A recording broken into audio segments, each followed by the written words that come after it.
ہمارے چینل میں خوش آمدید۔ شروع کرتے ہیں آج کی کہانی۔ ان دنوں جبکہ حالات اچھے نہ تھے، امی نے ہم بچوں کی خاطر مکان کا نچلا حصہ کرائے پر چڑھا دیا۔ اتنی قلیل آمدنی میں گھر کا گزارا کیسے چلتا؟ تاہم جوں توں کر کے میں نے گریجویشن مکمل کی اور ملازمت کی تلاش میں سرگرداں ہو گئی۔ اب گزارے کا تمام انحصار میری ہمت پر تھا۔ ان دنوں میرا معمول تھا کہ میں پڑوس سے روز اخبار منگواتی اور ضرورت ہے کا اشتہار دیکھتی۔ جہاں کہیں ملازمت کے لیے آسامی خالی ہوتی، درخواست دے دیتی تھی۔ ایک سال یوں ہی نکل گیا۔ میں درخواستیں دے دے کر تنگ آ گئی۔ کہیں ملازمت نہ ملی۔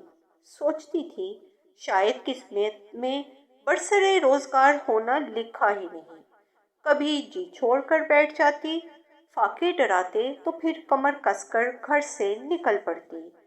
فارغ وقت میں ٹیوشن پڑھاتی، امی سلائی کرتی تھی، باقی بہن بھائی پڑھنے والے تھے اور ہم گھر میں کل 6 نفوس تھے۔ میں گھر کا سہارا بننے کی فکر میں گھل رہی تھی۔ اخبار میں ملازمت کے لیے اشتہار دیکھنا اب بھی میرا معمول تھا۔ ایک بار نہایت ہی مایوسی کے عالم میں اخبار دیکھ رہی تھی کہ ایک اشتہار پر نظر پڑ گئی۔ ملازمت حسب منشا تھی اور ہمارے شہر میں تھی، لیکن انٹرویو کے لیے کمپنی نے اپنے ہیڈ آفس اسلام آباد بلایا تھا۔ ہمارے شہر سے اسلام آباد 12 گھنٹے بس کا سفر تھا، جبکہ کرائے کے بھی میرے پاس پیسے نہیں تھے۔ کرائے کا مسئلہ تو کسی سے قرض لے کر حل کیا جا سکتا تھا۔ اصل مسئلہ امی جان سے اجازت کا تھا۔ وہ مجھے دوسرے شہر کسی طور اکیلے جانے نہ دیتی اور میرے ساتھ کوئی جانے والا بھی نہ تھا۔ پھر وہاں رہائش کا مسئلہ بھی تھا۔ ایک رات اسلام آباد میں رکنا پڑتا، کہاں ٹھہرتی؟ وہاں کوئی رشتہ دار نہ تھا۔ اکیلی لڑکی ہوٹل میں بھی نہیں ٹھہر سکتی تھی۔ جب میں نے امی جان کو بتایا کہ ملازمت میں کافی مراعات ہیں، تنخواہ بھی اچھی ہے، تو انہوں نے جواب دیا، پہلے جو اتنی جگہ تم نے انٹرویو دیے ہیں وہاں کامیاب ہوئی ہو؟ جو اب امیدیں باندھ لی ہیں وہ بھی دوسرے شہر انٹرویو دینے جا رہی ہو؟ میں ہرگز اجازت نہیں دوں گی کہ اکیلی اسلام آباد جاؤ۔ ماں آپ کی دعا دے کر روانہ کریں گی اور اجازت دیں گی تو انشاءاللہ میری کامیابی یقینی ہے۔ خدا جانے کیوں اس بار مجھے یہ یقین ہو چلا تھا کہ یہ ملازمت ضرور حاصل ہوگی اور اب ان سے مزید بحث کرنا بیکار تھا۔ ماں کا فیصلہ قطعی تھا۔ میں گو نگو کی کیفیت میں اداس بیٹھی تھی کہ اسی وقت میری سہیلی فرح آ گئی۔ اسے بھی ملازمت کی تلاش تھی، تاہم اس کے حالات اتنے برے نہیں تھے۔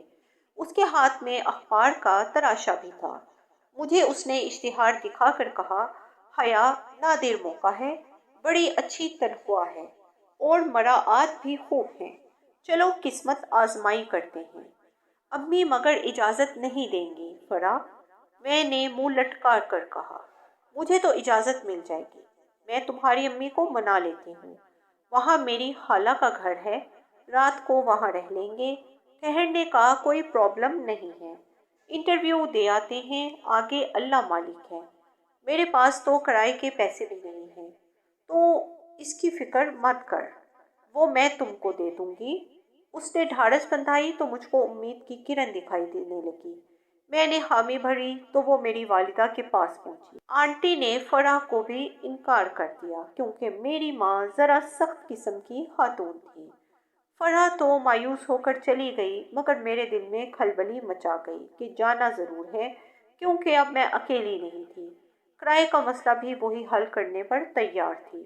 رات بھر سو نہ سکی، نیند نہیں آ رہی تھی، کیا کرتی؟ جانے کیوں یقین سا تھا کہ جانے پر کامیابی ہوگی۔ کہتے ہیں سفر وسیلہ ظفر، شاید اس میں کچھ حکمت ہو۔ اگلے دن وہ مجھے فائزہ کے گھر ملی۔ فائزہ میٹرک کی طالبہ تھی اور وہ مجھ سے ٹیوشن پڑھتی تھی اور ہمارے پڑوس میں رہتی تھی۔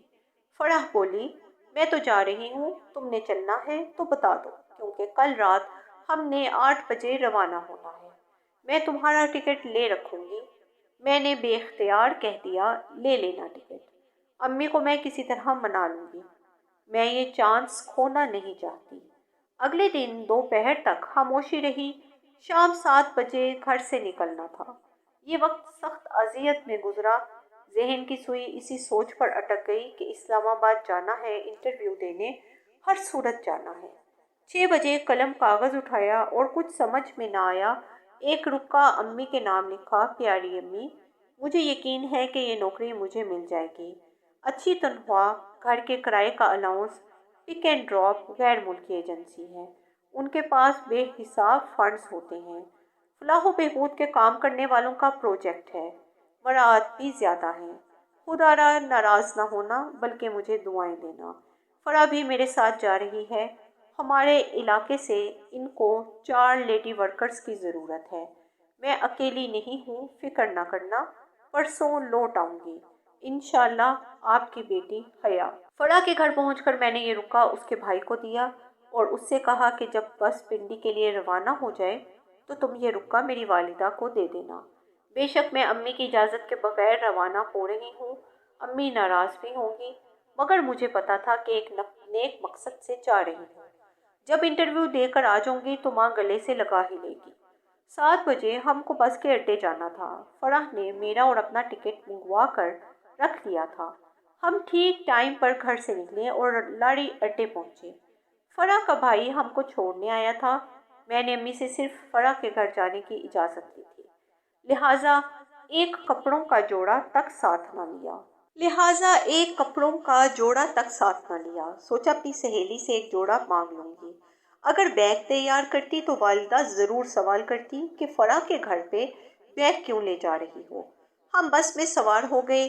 جو ہی بس چلنے لگی اسی وقت میری سہیلی کا دوسرا بھائی دوڑا ہوا آیا اور کہنے لگا، باجی فرح، گھر چلیں، ابا جان کی طبیعت اچانک خراب ہو گئی ہے، ان کو ہسپتال لے گئے ہیں۔ وہ گھبرا کر سیٹ سے اٹھ کھڑی ہوئی، کہنے لگی، جب تم اکیلی ہی چلی جاؤ، یہ لو ٹکٹ، اور یہ پتہ ہے میری خالہ کے گھر کا، میں ابھی ان کو فون کر دیتی ہوں، تم کو وہاں کوئی تکلیف نہیں ہوگی، ان کے گھر کو اپنا گھر سمجھنا۔ فرح، میں اکیلی نہیں جاؤں گی، یہ کہہ کر بس سے اترنے لگی۔ اس نے تبھی مجھ کو ڈانٹ دیا، کہا، بے وقوف مت بنو، تم جاؤ، رات میں اکیلی بس میں مر نہیں جاؤں گی، بس مسافروں سے بھری ہوئی ہے، سبھی اسلام آباد اتریں گے اور یہ سب ہمارے ہی شہر کے لوگ ہیں۔ صبح 7 بجے لاڑی سے اترتے ہی اس نمبر پر فون کرنا اور خالہ تم کو پتہ سمجھا دیں گی یا وہ خود تم کو لینے آ جائیں گی۔ غرض فرح نے اس قدر تسلی دی کہ میں مجبور ہو گئی۔ اس نے مجھے ٹکٹ کے علاوہ کاغذ کے پرزے پر پتہ بھی لکھ دیا جو بقول اس کی خالہ کا تھا۔ جلدی میں یہ غلطی ضرور ہوئی کہ میں نے اس سے سفر خرچ کے لیے رقم نہیں لی، البتہ میرے پاس کل 300 روپے تھے، جبکہ واپسی کا ٹکٹ بھی لینا تھا۔ فرح لاڑی سے اتر کر چلی گئی اور لاڑی ہمارے شہر سے پنڈی کے لیے روانہ ہو گئی، جہاں ہم کو فیض آباد اترنا تھا۔ جو خط امی کے نام میں نے لکھا تھا وہ ان کو مل گیا۔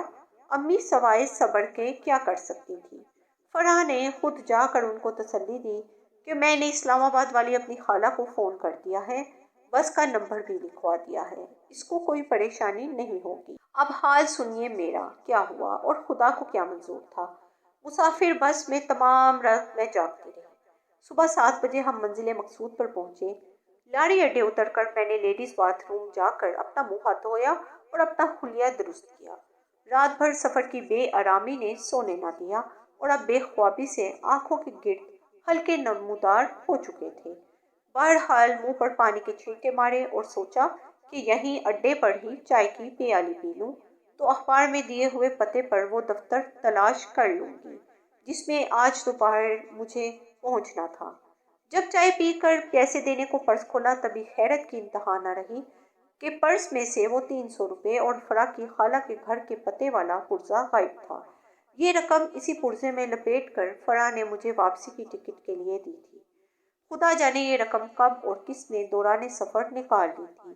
رات کے کسی پہر ذرا دیر کو میری آنکھ لگ گئی، شاید یہ میرے برابر والی نشست پر بیٹھی کسی عورت کی کارستانی ہو۔ چلتی بس میں نیند کی جھپکیاں تو آتی ہی ہیں، اب تو میں سفر میں بری طرح لٹ گئی تھی۔ میرے پاس اتنے بھی پیسے نہیں تھے کہ کہیں فون کروں۔ میں اب لاڑی اڈے پر کھڑی کشمکش میں گرفتار تھی۔ پرس میں 2-4 سکے پڑے تھے، چائے والے کو دیے اور اب خالی جیب رکشے پر کیسے اسلام آباد پہنچوں اور انٹرویو کے لیے دفتر ڈھونڈوں۔ میں نے انٹرویو کا ارادہ ترک کر دیا، یہی فکر کہ واپس اپنے شہر جاؤں تو کیسے، بغیر ٹکٹ بس پہ چڑھوں۔ کچھ دیر تک اڈے پر کھڑی یہی سوچتی رہ گئی۔ دفتن محسوس ہوا کہ اڈے پر کھڑے کچھ اوباش لوگوں کی نگاہوں نے میری پریشانی کو محسوس کر لیا ہے۔ عافیت اسی میں جانی کہ فوراً اس لاڑی میں سوار ہو جاؤں جو اس وقت میرے شہر کی طرف جانے کو تیار کھڑی ہے۔ میں نے اپنا خالی پرس سنبھالا، بس میں سوار ہو گئی اور ایک عورت کے برابر والی خالی نشست پر بیٹھ گئی۔ اب دل دھک دھک کر رہا تھا، اپنی بے عزتی کے خیال سے پسینہ آ رہا تھا۔ اچانک کنڈکٹر نے مسافروں کے ٹکٹ چیک کرنا شروع کر دیے۔ جب وہ میرے پاس آیا، میں برقعے میں کانپ رہی تھی، پسینے سے شرابور تھی۔ اس نے ٹکٹ مانگا، میں چپ رہی۔ وہ سمجھا میں پرس سے ٹکٹ نکال رہی ہوں۔ آگے والی سیٹوں کی طرف چلا گیا، پچھلی سیٹوں سے ہو کر وہ پھر میری جانب پلٹا۔ بی بی ٹکٹ دکھاؤ۔ میں چپ رہی۔ اس نے دوبارہ یہی جملہ دہرایا، میں نے چپ سادھ لی۔ وہ چڑ گیا، یہ سواری تو بہری ہے شاید، یا پھر گونگی ہے، اس کے ساتھ کوئی ہے۔ مسافر چپ تھے، اب میرا چپ رہنا ممکن نہ رہا۔ بھائی، میں نے ٹکٹ نہیں لیا، کسی نے میرے پرس سے پیسے نکال لیے ہیں۔ پیسے نہیں تھے تو بس میں چڑھی کیوں؟ استاد جی، اس نے ڈرائیور کو پکارا، بس روکو، اس لیڈی کو اتارنا ہے۔ ڈرائیور نے بس روک دی۔ بی بی ٹکٹ بنواؤ پھر اتر جاؤ۔ یا اللہ، آنسو برقعے کے اندر میرے نقاب کو بھگونے لگے۔ میں آپ کو ٹکٹ کے پیسے اپنے شہر پہنچ کر دے دوں گی، میں نے التجا کی۔ مسافر تمام میری جانب متوجہ ہو گئے اور ڈرائیور کہہ رہا تھا، اب تم شہر کہاں جاؤ گی؟ دارالامان جاؤ گی؟ ارے یہ لڑکی گھر سے بھاگی ہوئی لگتی ہے۔ اتنی اہانت میری زندگی میں کبھی نہیں ہوئی تھی۔ آج پتہ چلا بے بسی، غربت، مفلسی کیا ہوتی ہے۔ آج ماں کی بات یاد آ رہی تھی کہ اکیلی سفر پر مت نکل۔ دل کہہ رہا تھا یہ سچ ہے کہ ماں کی دعا اثر رکھتی ہے۔ جس کام میں ماں کی رضامندی شامل حال نہ ہو، اس میں اولاد کو کامیابی نہیں ملتی۔ اتر جا مائی، کنڈکٹر نے کہا۔ کنڈکٹر نے کہا، ہمارا وقت ضائع مت کر۔ تب ساری بس میں ایک شخص کو احساس ہوا، ارے میاں، کیوں اس قدر بدتمیزی سے پیش آ رہے ہو سکتا ہے واقعی ان کی رقم گر گئی ہو۔ آپ کی کچھ لگتی ہیں تو آپ ٹکٹ کے پیسے دے دیں۔ حمایت کرنے والے شخص کو کہہ دیا اس نے۔ کہنے لگا، وطن کی لڑکیاں اور خواتین ہماری بہن لگتی ہیں، کچھ سوچ کر بات کیا کرو، اور یہ لو ٹکٹ کے پیسے۔ اس کے بعد اگر بدتمیزی سے بات کی تو ٹھیک نہ ہوگا۔ اچھا صاحب، اچھا ٹھیک ہے، لائیے پیسے، ہم کو ٹکٹ سے مطلب ہے، آگے بس کے مالک کو بھی تو حساب دینا ہوتا ہے۔ رقم ملتے ہی کنڈکٹر کی زبان بند ہو گئی اور بس چل پڑی۔ میرے چہرے پر نقاب تھا، آنکھوں سے اس شخص کے لیے شکر گزاری کے آنسو گر رہے تھے جو آگے بیٹھا تھا، اور میں اس کی صورت بھی نہیں دیکھ سکتی تھی۔ تمام راستے مجھے اپنی اہانت کا شدید احساس ہو رہا تھا۔ اس کے ساتھ ہی میں اس مسافر کا شکریہ ادا کرنا چاہتی تھی جس نے مجھے مزید تذلیل سے بچا لیا، لیکن وہ شخص مجھے نظر نہ آ سکا، یہاں تک کہ بس مقررہ وقت پر منزل مقصود تک پہنچ گئی۔ لوگ بس سے اتر گئے، وہ فرشتہ صفت شخص بھی ان کے ساتھ اتر گیا۔